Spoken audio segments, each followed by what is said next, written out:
asalaamaaleykum wa rahmatullah mbokki internet yi comme ni nga ko waxee wala mbokki téléspectateurs yi seetaan Khass TV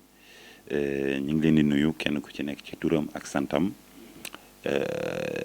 di nuyu aussi tamit yow mi ma jàkkaar lool Cheikh sama gain sama réalisateur jàmbaare macha allah di nuyu aussi tamit borom site bi muy Khass Serigne Abdoulaye Diop Korsu Mbulu sama xarit sama doom nday maa ngi koy nuyu di ko ziar. Yoro tey li ñu fas yéene waxtaanee bari na ci jaar-jaar Yoro ci commencement ci li nga xam ne ci la ñu amee bi artiste bi di commencé ci Fonu Nampé ba ci sa jaar-jaar fële ca Tësës Yoro léegi dara ci loo xam des fois ñu gis ko léegi duñ ko gis Yoro tey boo ñu doon wax kan mooy Yoro ci tënk rek ñu ko expliquer. loolu dafay xaw a jafe ndax nee nañu bu nit doon may boppam kenn du jeexal dara bu nit doon sàkk boppam yaakaar naa kenn du dàq kenn booy wax ci sa bopp aussi tamit noonu la je pense que nit ki lépp lu mu wax ci boppam ni noonu la mel du noonu la mel ni mu mel rek la mel ndax lu ñaaw doo ko wax mu ko jëmee ci sa bopp mais Yoro benn taalibe la boo xamante ni bii nii juddoo ci famille bu yaatu juddoo Thiès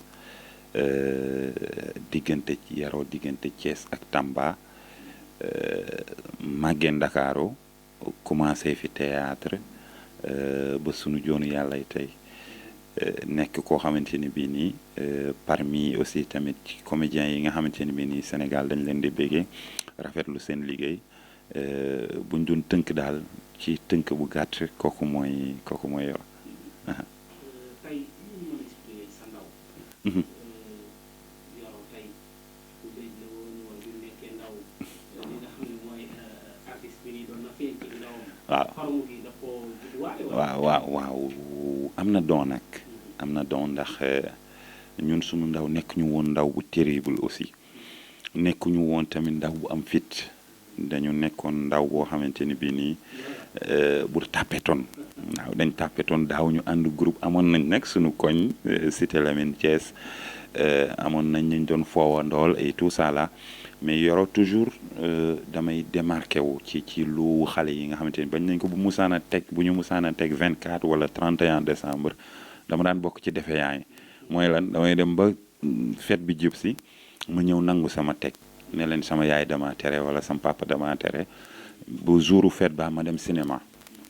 parce que loolu moo nekkoon sama bëgg-bëgg mooy côté cinéma lu ma teel a découvrir la nag bi may def presque CM2 bàyyi école après nekk ci formation menuisier métallique ci jamono jooju laa commencé dugg cinéma mais boobu fekk na doom baa ngi fi parce que yàgg naa expliqué ni ki ma inspiré Sanoxo la moom laa for kasetam bi may def C1 déglu ko ca jamonoy band di ko imité waat tellement que doo ñu mën a séparer man ak moom ci côté voix ci côté imitation je peux dire que sama vocation ni nekkul woon def théâtre mais sama vocation nekk woon na def one man show comme tey jii ni ko Jamel Debbouze di defee ni ko Amdy Mignon di defee kii ñeneen ak ñeneen léegi mi ngi am doole Sénégal looloo nekkoon vision bi mais aussi dañu nekkoon ndaw loo xamante ni bi nii yaru aussi mënoon jàng nag wax dëgg yàlla et puis amoon jom trop ci parce que jàng nañu métier parce que li ñu tax a bàyyi école loolu lépp c'était pour jom pour bàyyi école dimbali paa bi ak mère bi parce que boobu paa bi retraité na donc famille bi aussi tamit nekk famille bu xaw a yaatu doole amatul li Haalpulaar yi naan su doole ndonki yow doole kebbo loolu moo ñu puusoon ci ñu génn dem jàngi métier liggéey ci oto yi def apprentissage jàng àdduna aussi tamit mbëkkante ji ba finalement 2006 2007 lañ dugg ci troupe théâtrale mais art bi lu ñu judduwaale la don la boo xamante ne bii nii yàlla moo ñu ko may depuis bi ñuy nekk ndaw nit nag bu la yàlla di orienté daf koy def ci yow ba pare ngay dem mu lay orienté ndànk-ndànk mu lay orienté ndànk-ndànk ba nga tegu ci yoon wi nga xamante ne bii nii moom la tànnal ci sa dund. Je pense que noonu la demee diggante Yoro ak aar. tey lu la dugal ci théâtre wax nga ko Sanokho. Sanokho maa ngi déglu wax nga ko Sanokho moom nga doon déglu ay fàndam tey kan moo la njëkk a dugal ci théâtre ak noo ci duggee. waaw théâtre gars yi dañuy dégg sama parce que man bi may gën a nekk xale dama naan jékki-jékki rek sol costume bu ma ëpp jël sagaru taykaayu kër bi takk ko sol sama ay accoutrement ni may soloo tey bi may nekk xale laa ko doon def mais dama naan jékki-jékki rek am envie bi sol ko génn dem bitig ba jënd ji ñëwaat mais balaa maa ñibbi si tellement que nit ñi dañuy ñëw suñu kër kaa leen xool Bator li mu def kaa leen xool donc loolu dafa nekkoon ci ñun donc bi ñu ñëwee nag en 2006 2007 la troupe doomi réew mi dégg suñu talent boobu par la voix de sunu grand frère Mansour Sow ak Pape Amath ñoom ñoo njëkk a découvrir troupe beeg yooyu noonu ñu invité ñu man bëgguma woon dem parce que comme li ma la wax sama vocation moo nekkoon def one man show et puis sama yaay encouragé ma ne ma demal xam naa ne li nga mën nii ak ni ngay def ci kër gi soo demee war nga mën a wane li nga mën donc motiver ma aussi tamit encouragé ma dem. bi ma ñëwee ñu jox ma rôle marketing man Dakar la woon rôle marketing man ma joué rôle bi gars yi parce que ñaari rôle la fa nekkoon rôle sëriñ ak rôle marketing man bi ma ñëwee nag comme rôle sëriñ bi Horatio moom moo ko doon incarné Horatio benn waaw donc rôle bi amoon na borom ma def rôle marketing man bi ñëpp ne waaw nice ma leen est-ce que du ngeen bàyyi ma essayer rôle sëriñ bi président bi Mbaye Ndiome Diagne nañ ko essayer non mais fii baax na ma ne ko bàyyi ma essayer ko rek ma essayer rôle sëriñ bi mu dàq rôle marketing man bi te c'était la première fois ma yéeg sur scène pour jouer après nag virus bi foofu la duggee ñu dem nag commencé def formation yi jàng aussi que di les 7 lettres de l'art jéem a xam aussi tamit lan mooy théâtre expression visage expression corporelle commencé découvrir naka la ñuy bindee scénario en fait man bi ma duggee ba virus bi dugg ma rek dama commencé wut xam-xam ci théâtre bi ndax mbir balaa nga koy def da nga koy xam yàlla dafa bañ ba ni xam leen ma balaa ngeen may jaamu donc message la pour bépp métier wala lépp loo bëgg a liggéey dafay laaj nga xam ko ba pare soo ko xamul mënoo ci da ngay tâtonner te tâtonnement wóorul quoi donc noonu la ñëwee. Sénégalais ñi ngi la xamee ci benn pièce bu ñuy wax Pël Nante maa ko bind. maa ko bind. nan la diggee. Pël Nante message bi dafa nekkoon ci souvent jeunes yi nga xam ne dañuy jógee ci dëkk yi nga xamante ne bi nii peut-être ñun ñoo koy tuddee kaw ga wala ñoo koy tuddee peut-être ci village yeeg yooyu souvent dama daan seetlu ne nit ki da daan ñëw après topp vie bi ba adopté wu day daal sax sunu soit moodu yi dem Europe topp vie bi adopté wu vie boobu noonu ba dootoo sa source ak sa ay valeur da nga koy fàtte donc loolu moo ñu inspiré woon ñu def Pël Nante du Yoro nag li muy def ci Pël Nante loolooy nandite mais nandite mooy nga xam li la tax a jóg parce que tey ji ki nekk Dakar boo ko yóbboo Fuuta yóbbu ko Gese Ndambeeli xamut luy loolu donc nit ki lépp lu mu xamul rek ngaaka la ci donc c'était message boobu noonu ñu bind ko def 1 bi mu nice vol 1 bi population bi laajaat ci même instant yi ma ñëw bindaat vol 2 bi mu ñëw cartonné après nag ñu commencé di succéder produits yi presque chaque 6 mois 7 mois ou bien chaque 1 an ma génne benn produit génne gox bi génne 7 jours de la semaine génne axiru zaman gàllekaaw bale bi buuru kaaf après nag théâtre bi changé nag en 2015 théâtre bi changé jóge ci côté cassette dem ci côté série niveau yëpp yéeg nag ci côté scénario côté jeu côté lépp donc noonu nañ ci daan liggéeyee. ok bala ñoo yegg si foofu dañuy taxaw ci Pël Nante bi. boobu succès bi nan nga ko tuddee. waaw. xamul la mën a génne lu mel noonu Sénégal yëpp xam Yoro. naan Yoro noo dundee woon succès bi jamono jooju. man nag Cheikh man succès man xawma succès. dama bokk ci nit ñi nga xamante ne bii nii en fait succès du leen déranger man nit ñi sax moo may fàttali waaw li nga def ak yooyu noonu et puis parfois doo ko bëgg sax di dégg ak yooyu parce que yaa ngi viser leneen lu bokkul ak loolu ñun dañ ñoo yar ci taalibe ba nga xam ni dara fëkk ñu dañoo yaru aussi tamit ci màgg sonn xam àdduna boo xamee àdduna doo ko yanu da ngay langoog moom rek ngeen di dem donc moo tax succès bi taxuñu woon a def lu ñu warta def wala ñu mel ni ñu warta mel wala ñuy doxee ni ñu warta doxee changé wul dara ci ni ma mel au contraire jamono jooju laa gën a nekk laa gën a am vision aussi tamit ci li may ne li mu ñu dellu nag mooy kon war ngeen a gën a liggéey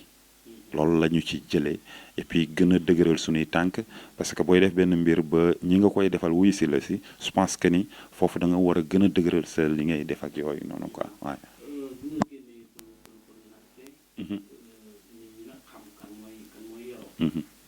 quelque temps dafa am xam nga côté art bi day am benn concurrence ci am. Sanekh da ngeen a xaw a nuroo profil tuuti ci joolaay bi comédie bi. ngeen xaw bokk lu ngeen di def. est-ce que jàppoo ni comme Sanekh ñu ngi jël sa bës wala jàppoo non man Sanekh ñoom laa fi fekk. ñoom Sanekh laa fi fekk et puis dafa nekk ku ma naw ci ban côté parce que dama ko doon seetaan bu njëkk ba jànqeen mu joué ak ñoom joué benn profil joué benn séquence muy jamono ji muy wax talaa kokkin bi yaa ngi dégg romb nañu fii boobu kii ak yooyu ak talaa kokkinam di nu benni loxo dialogue boobu dama ko jàpp ba léegi ma ni waa ji kii am na talent trop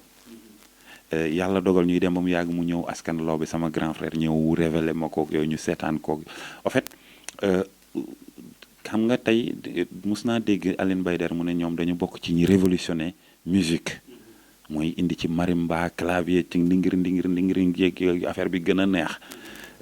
Sanekh dafa bokk ci ñi révolutionné théâtre moom Serigne Ngagne parce que ñoom laa fi fekk moment yi ma fii ñëw boobu Serigne Ngagne fi nekkoon ak ñoom Ablaye te mu demoon kii ak yooyu par la suite Sanekh ñëw yaa ngi dégg di cartonné yoro soog a tëll donc du question que ni ñoom dañu may déranger mais man maa ñëw fekk si leen ci li ñu nekkoon ñoom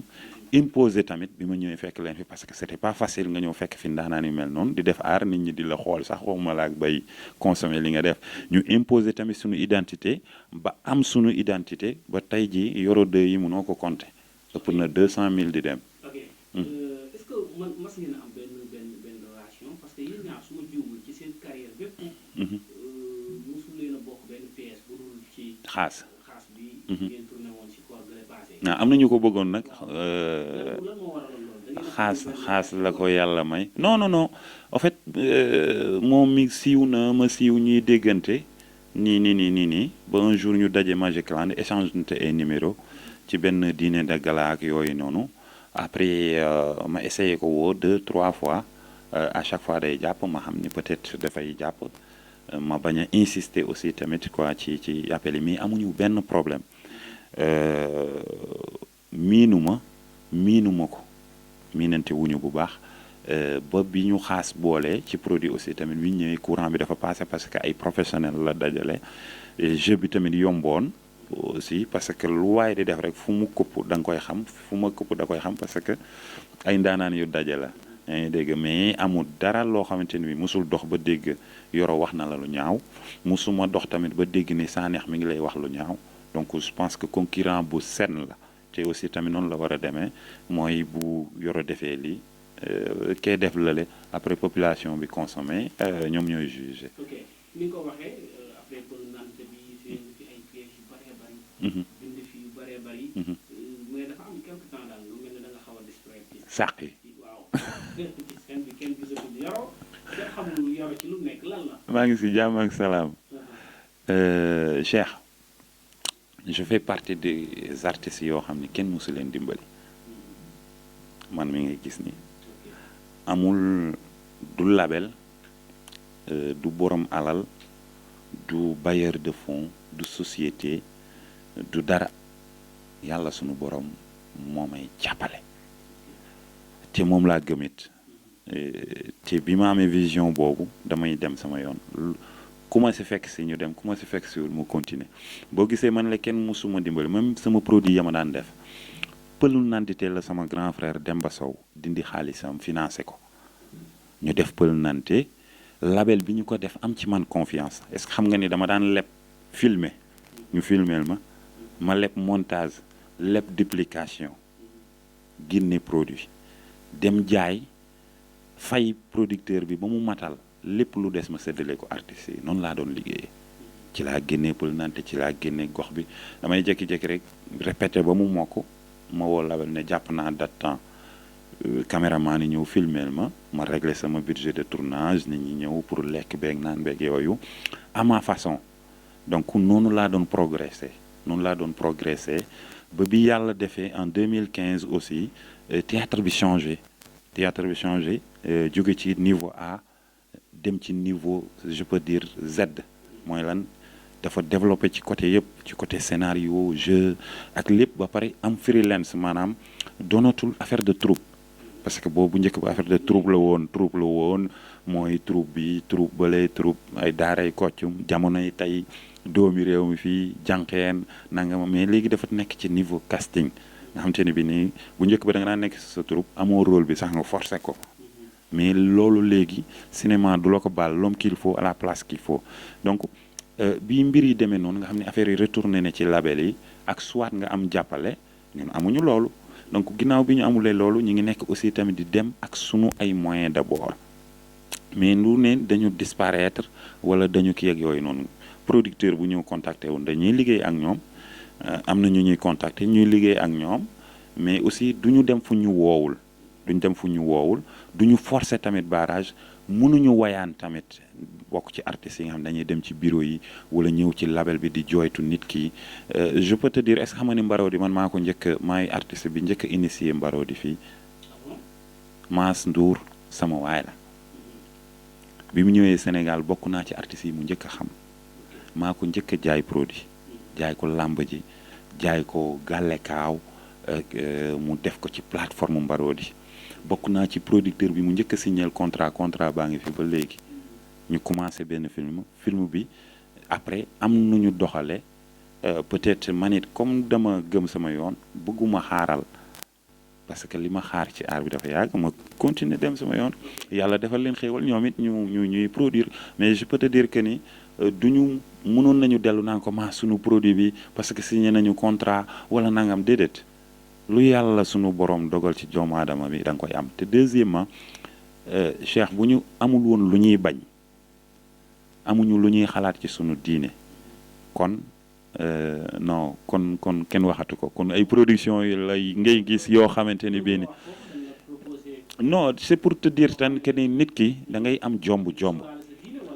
amee bien sûr fii ku amul looy bañ ku ne da ngay am